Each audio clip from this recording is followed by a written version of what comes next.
Baik, Assalamualaikum warahmatullahi wabarakatuh. Salam sejahtera bagi kita semua. Om Swastiastu, Namo Buddhaya, salam kebajikan.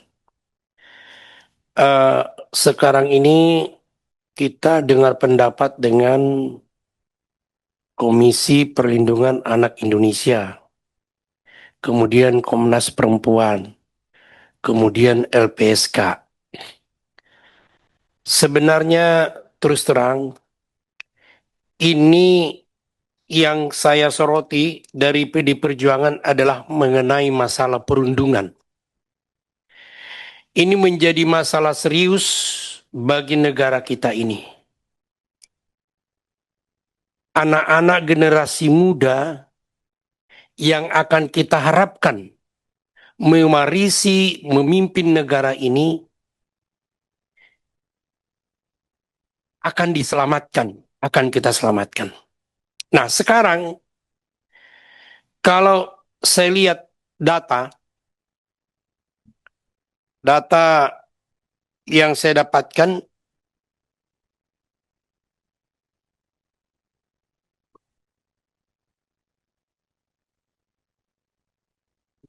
nah, jadi perundungan yang paling umum terjadi adalah perundungan fisik.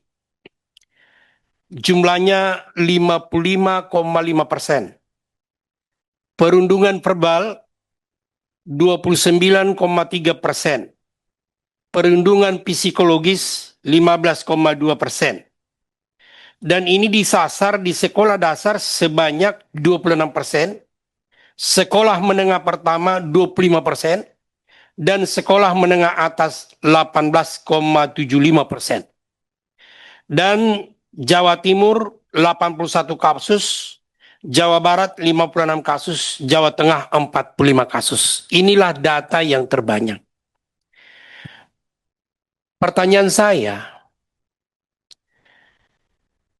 baik Komnas Perempuan maupun Komnas Perlindungan Anak Indonesia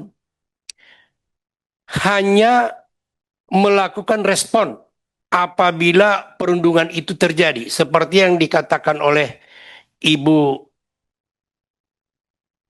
Anissa Syakur mengatakan tadi, yang permasalahan yang ada belum bisa dituntaskan. Sebenarnya Pak Ketua, pemimpin sidang yang saya hormati, ini juga kelemahan dari Komisi 13 mengenai hak asasi manusia. Kita tidak pernah membuat terobosan dan rekomendasi apa yang dilakukan oleh teman mitra kita ini.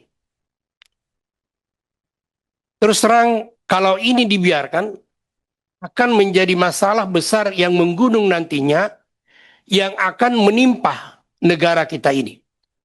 Sekarang, mau saya tanyakan Bapak Ibu sekalian, dan di sini sudah dikatakan bahwa ada solusi yang disampaikan, dibuatkan, itu hanya normatif.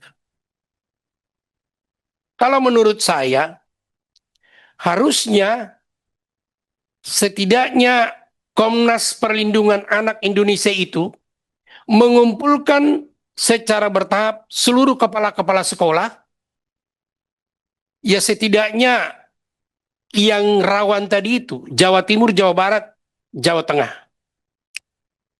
Karena, dan ini kerjasama dengan aparat penegak hukum dan bimbingan konseling. Jadi kita harus mengatasi yang lebih besar daripada kita mengatasi kasus demi kasus. Dan ini akan menjadi sebuah permasalahan yang tidak pernah terselesaikan dengan baik. Saya baca juga di sini Pak, di beberapa media, bahwa perundungan ini ada kaitannya dengan penggunaan narkoba.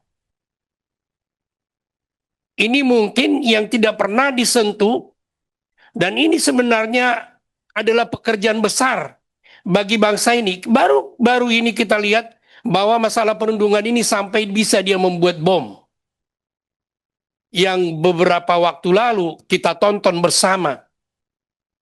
Nah, kalau ini tidak ada terobosan, baik dari kita Komisi 13, maupun daripada komisi-komisi perlindungan anak maupun komisi Komnas Perempuan dan Komisi Hak Asasi Manusia dan Kementerian HAM bekerja sama dengan lintas kementerian atau APH, ya. Yakinlah Bu, kalau Ibu bisa mengumpulkan kepala-kepala sekolah itu, ya, tadi SMA, SMP, SD, bagaimana cara untuk mengatasi? Karena gini Pak, karena kita kadang-kadang tidak peduli sudah terjadi perundungan, bahkan dibuatkan di media sosial, diviralkan dan sebagainya, kita hanya menaruh kasihan.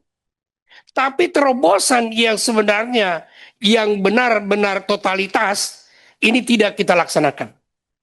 Jadi saya mohon dari mitra kami sekarang yang dengar pendapat saat ini, janganlah disia-siakan momen ini. Dan ini menjadi masalah serius bagi negara kita. Saya sudah dapat datanya. Ada di Cilacap itu karena penggunaan narkoba. Masalah perundungan ini. Jadi saya minta, ini jangan hanya kita hanya rapat seremonial. Sudah tanya jawab di sini, siapa yang bertanya, siapa yang menjawab, udah selesai. Tidak ada tindak lanjut. Kalau saya minta Pak Ketua, ini harus benar-benar Komisi 13 bisa memfasilitasi lintas komisi atau misalnya dengan kementerian-kementerian APH yang berhubungan dengan ini untuk membantu Komnas HAM perlindungan anak Indonesia ini dan Komnas HAM perempuan. Jadi saya minta, ini negara Pak, ini masalah yang serius kita hadapi. Dan kita rasakan kalau kepada anak kita terjadi seperti itu. Ya, ya coba kita juga kemarin udah viral itu mengenai Alvaro. Kita juga nggak tahu latar belakang ini terjadi seperti ini. Apakah generasi muda kita ini kita biarkan seperti ini? Apakah kita egois? Hanya generasi tua kita ini, hanya generasi kita ini yang menikmati negara ini ke depan? Jadi saya mohon maaf ini Pak Ketua, sedikit agak tajam saya buat karena apa? Karena masalah ini masalah yang sangat serius untuk masa depan anak-anak kita yang lebih baik ke depan. Terima kasih. Assalamualaikum warahmatullahi wabarakatuh. Baik, tadi baru kali ini